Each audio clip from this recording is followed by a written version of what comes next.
Well, welcome to Christian Answers. This is Pastor Jeff Short, another program coming at you from a biblical Christian standpoint. We're going to be looking at another issue in the news that is coming pretty hot and heavy in the mainstream media, and that is the whole idea that we have to have abortion rights because we have to protect the rights of women who have exceptional cases. So we're talking about like 1% of the 100% category, and 99.9% of the abortions performed are elective abortions, which means that the woman just simply does not want to carry the abortion or the child to full term and give birth and raise a child. And so the argument on the left, on the Democratic left, is that we have to allow for abortions because of these 1% hard cases. Because if we don't allow abortion for any reason the woman might want, then she will be shut out of abortion for these hard cases. And a lot of dishonesty is going into these arguments lately. I'm hearing them all over the place. In Michigan, for the governor's race, and also Proposition 13, which would essentially codify Roe in the Michigan Constitution, there was a lot of dishonesty in the ads run by the Democrats.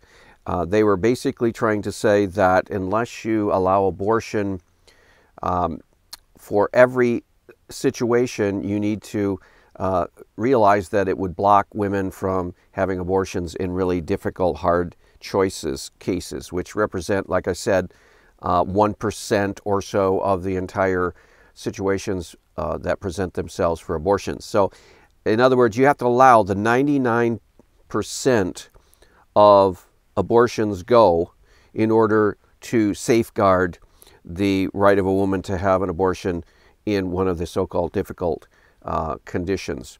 So makes no sense, and there's a lot of dishonesty, there's a lot of scare tactics. But we're going to read today an article that appeared in the Detroit Free Press from a Democratic politician in the state of Michigan, and she claims to be an evangelical Christian. It says at the very end of the article that Hillary Scholten is a former Department of Justice attorney and an evangelical Christian. So she's claiming to be a Bible-believing evangelical Christian, and she represents Michigan's 3rd Congressional District. Well, what it doesn't tell you here in this bio, which is very important to tell, is that she's a Democrat representing Michigan's 3rd Congressional District. So she has already been on board for abortion for a very, very long time.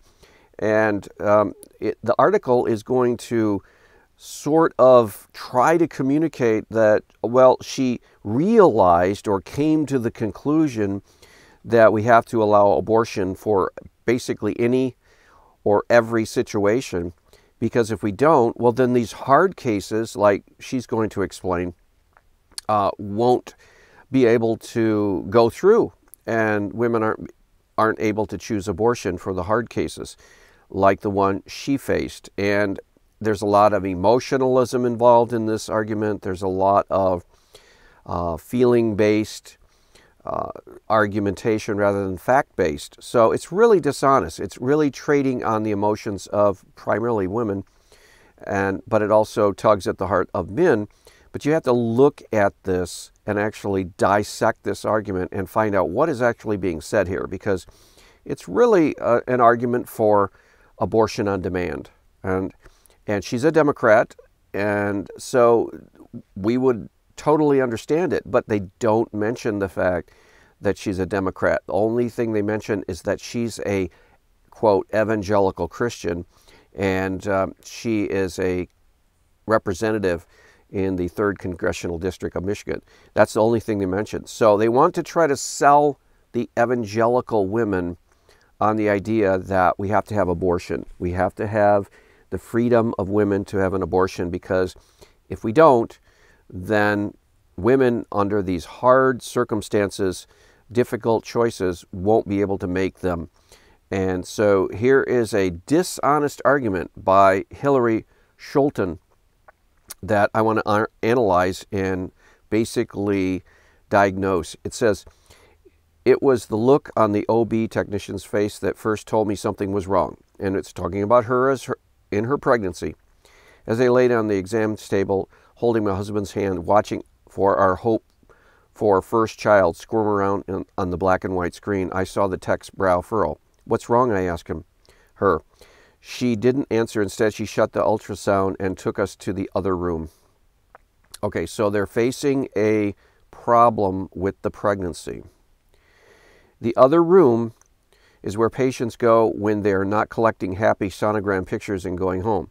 It's where we met with our OB and a genetic counselor and learned that our daughter had severe Turner syndrome, which they considered incompatible with life.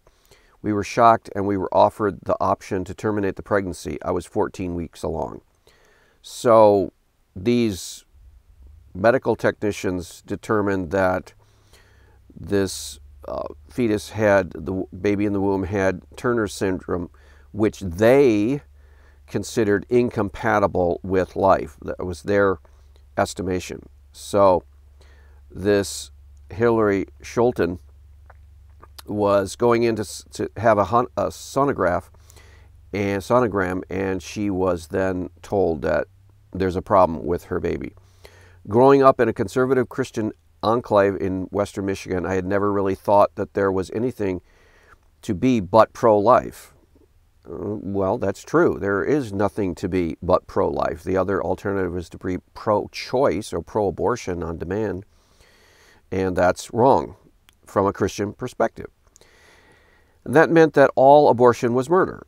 It is. All abortion is murder. Her Christian upbringing was correct.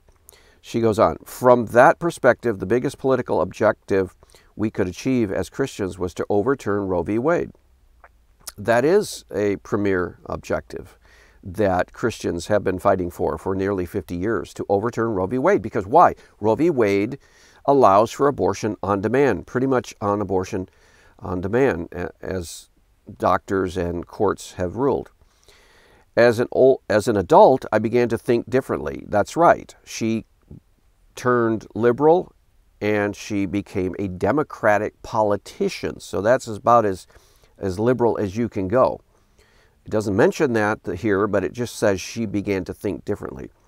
But never had a reason to put those thoughts to action until it impacted my own life. Okay, so what she's not saying here, and this is dishonest, they needed to be upfront about this, but they weren't in the article.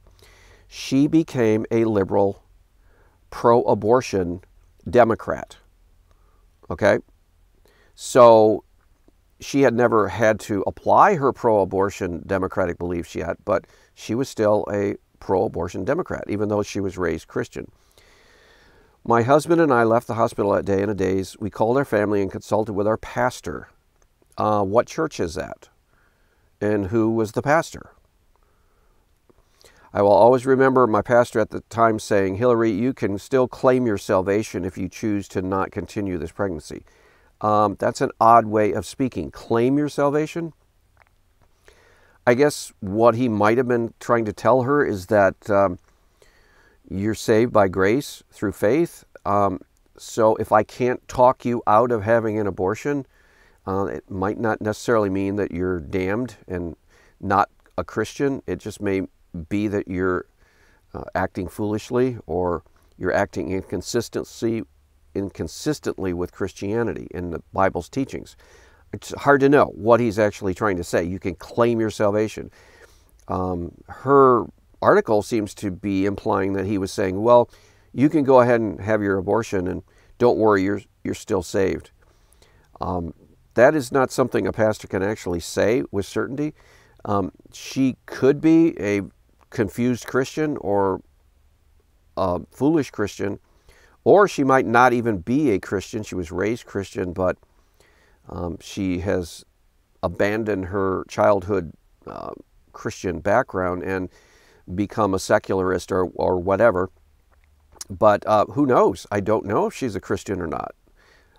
If she's arguing for abortion on demand, which is pretty much the Democratic Party line, maybe she's not a Christian. But whether she is or not, it's kind of hard to tell what the pastor was actually saying, because it doesn't say anything more about him. I was almost 30 years old, and I had never heard a Christian express that kind of view on reproductive choice. Neither had I. You can claim your salvation even if you get an abortion. Yeah, that's not typical Christian language, and it's kind of strange to hear a pastor say that. I was anguished to the point of physical illness, reading everything I could, considering all our options. We knew we could provide a loving home to a child with severe special needs, and eagerly would have. But what if, as the doctors had warned us, our daughter was born with severe pain and suffering? That's a might have severe pain and suffering.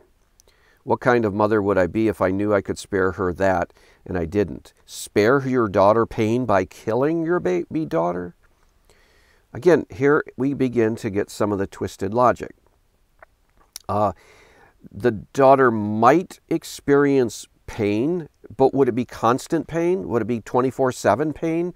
Would it be basically pain and suffering all her life, every moment of every day?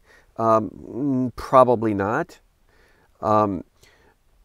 Sometimes pain and suffering, that's part of life. But she's saying, what kind of a mother would I be if I knew I could spare her that pain?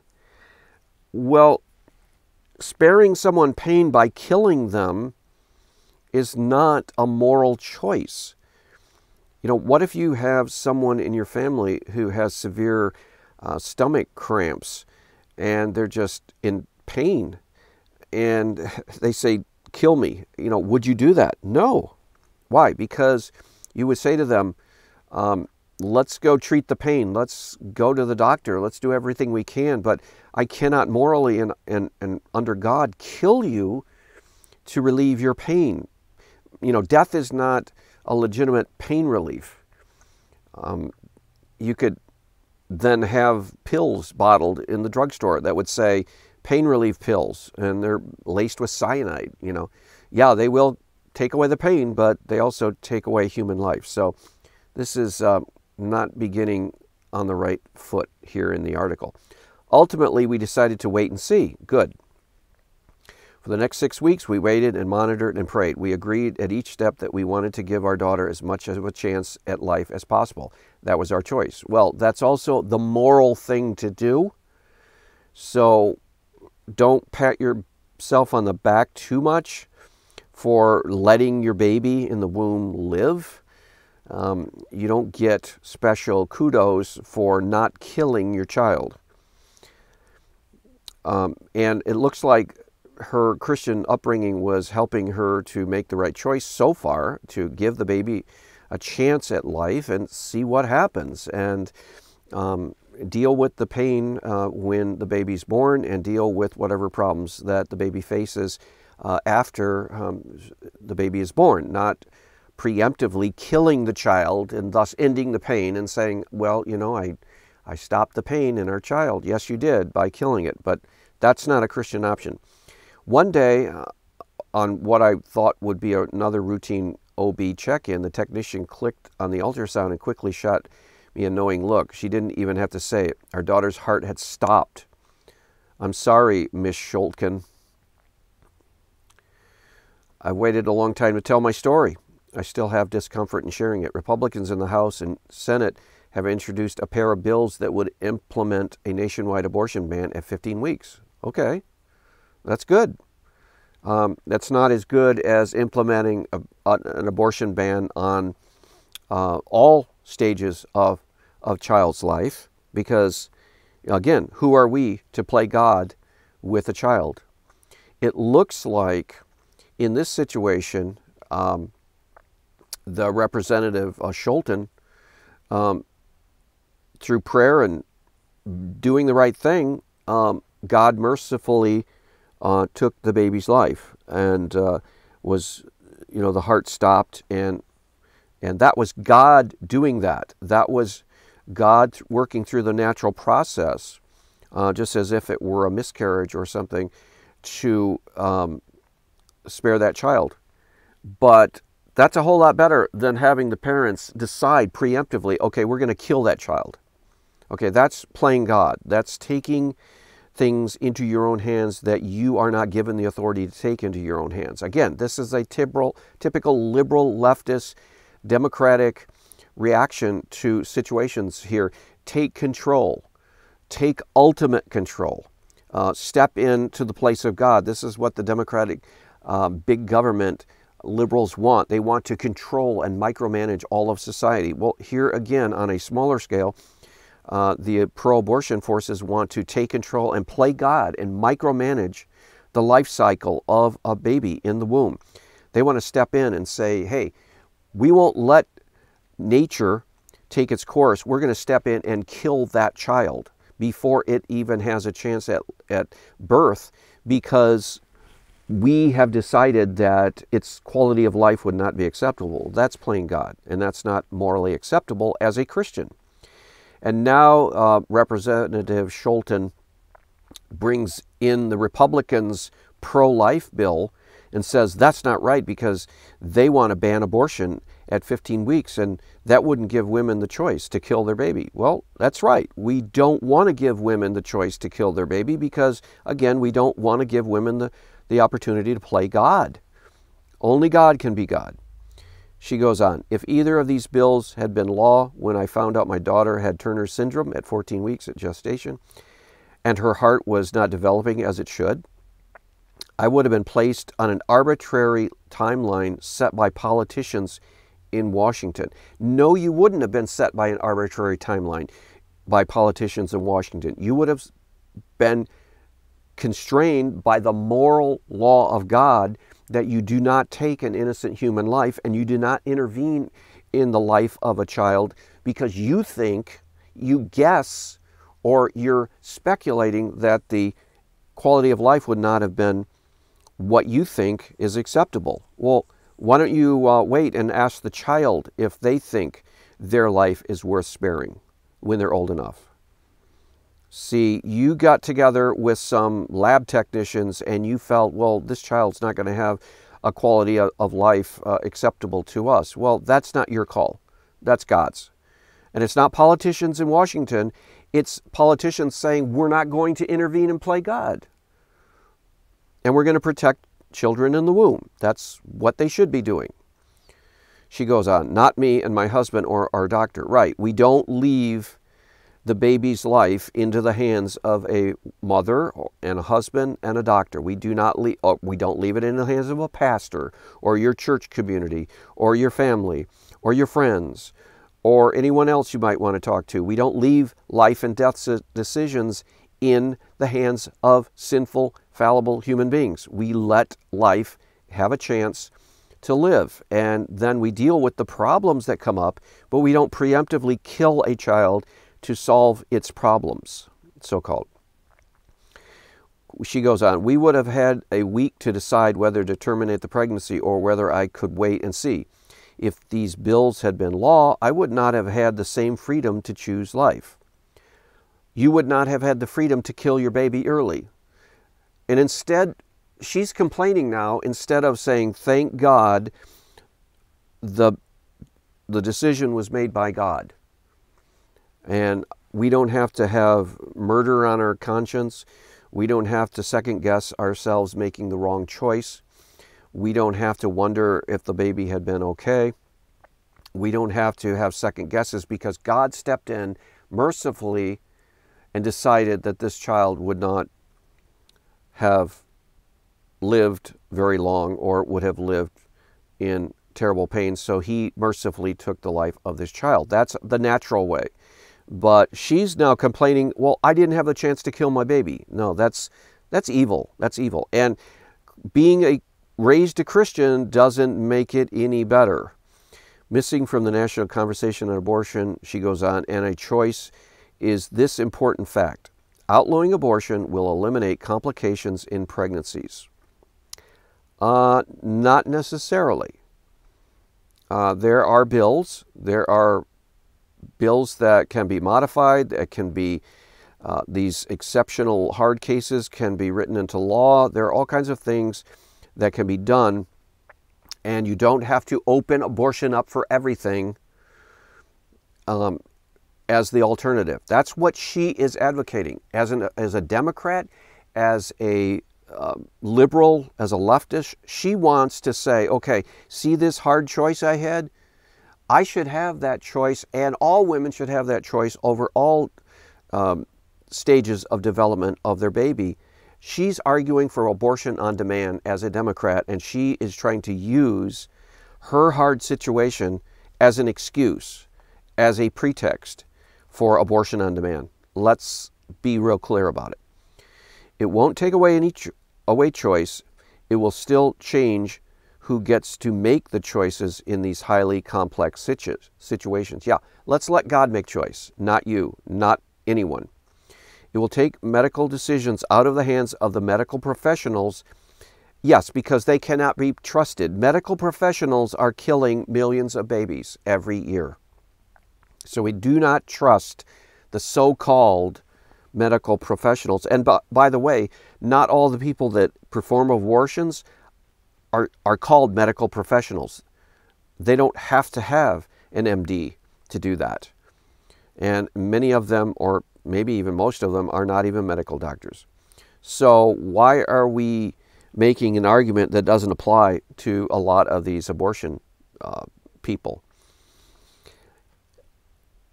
And the women who are impacted, yes, this is a hard situation, but it still doesn't give you or any woman the right to make the choices that only God can make. Whether to end the life of your child? How dare you take upon that right? You don't have that right. God didn't give you that right. No one gave you that right. And to place those decisions into the hands of politicians. No, politicians in the Republican Party are trying to protect the rights of God to make the choice. And you are calling them the ones who make the choice? No, they are trying to say you can't make the choice. And we can't make the choice. And nobody can make the choice except God Almighty. And you should be happy that God made the choice and worked this out right in your life. And if the baby had been born, that would have been God's indication that He wanted you to care for this child and do the best you could with the child's condition. And if the child is in pain, you give the child pain medicine. If the child grows up and requires special care, you give the child special care. But you do not kill that child to so-called spare it, when really, in many cases, in most cases, it's a matter of the parents just don't want to have a child that has special needs, which is selfish. I can't say for certain when life begins and when it ends. Why don't you read the Bible? Why don't you consult your Christian heritage? Okay, you claim to be an evangelical Christian, then you do know when life begins. And when it ends is when the person is dead, whether it's a baby or an adult. So you know when life begins and you know when life ends. So why are you acting so uncertain? Again, this is the liberal, leftist, democratic way of saying, give us control, because we don't want to act like we know anything about biology. It's the same way with gender. Now the liberal Democrats are pushing the gender confusion. They act like, well, we don't know what a boy is. We don't know what a girl is. We don't know what a woman is. We don't know what a man is. Yeah, that's because they want to have the power of God to either give people the freedom to do whatever they want to do, sin whatever they want to sin, and they don't want any consequences. So she's playing right into that kind of moral relativism here, and she's all the same claiming to be a Christian. Well, if you're a Christian, you're not a moral relativist. And if you're a Christian, you know when life begins. It begins at the moment of conception. There is no other line that you can draw. Everything else is arbitrary except that moment of conception standard. These are the mysteries that scientists, theologians, and philosophers have pondered through the ages. It sounds like she's borrowing from Roe v. Wade. It sounds like she's copying without attribution Justice Harry Blackmun's Roe v. Wade decision in 1973 that was recently overturned. She's going back to that and quoting from it. That's what he said. He says, "We don't know. Scientists and theologians and philosophers have been debating the issue of life for ages." Yeah, but the Bible is clear. You do not kill an innocent human being. That's murder. Thou shalt not murder. It's part of the Ten Commandments. So if you're an evangelical Christian, you listen to the Bible. You don't listen to the theologians and the philosophers and the scientists and the thinkers and the politicians. You go to the Bible and listen to what it says. But evidently she's not doing that. But I know I wanted to give my daughters every chance at life, and that is right, and that is good, and I do commend her for that. And her and her husband made the right decision to give that daughter everything they could by not killing it, knowing that I would still receive the medical care I needed to protect my own life. That's right, and the bills do. If you look at the state bills, they do protect the life of the mother. When the mother's life is in danger, somehow, usually that never ever happens, in the sense that they have to choose between the baby and the woman. There's hardly ever a choice. But in that case, rare exception that it would be, I don't think any law, any state would condemn a doctor saving the life of the woman by removing a pregnancy, by ending the life of the child. That is an exception, and that's what the Democrats want to argue should be the reason why we have abortion on demand, because of those little 1% exceptions. But that is not legitimate argumentation here. That's why I believe in giving women the ability to make their own pregnancy choices. See, now here's the abortion on demand, and that includes the power to choose life. The power to choose life. That doesn't make any sense. If you're killing your child, you're not choosing life. You're choosing death, right? So when you have an abortion, you don't choose life. Choose life is a phrase that we have as pro-life Christians. That means, choose life means keep your baby. Don't kill your baby. Give it a chance. God doesn't give you the right to kill.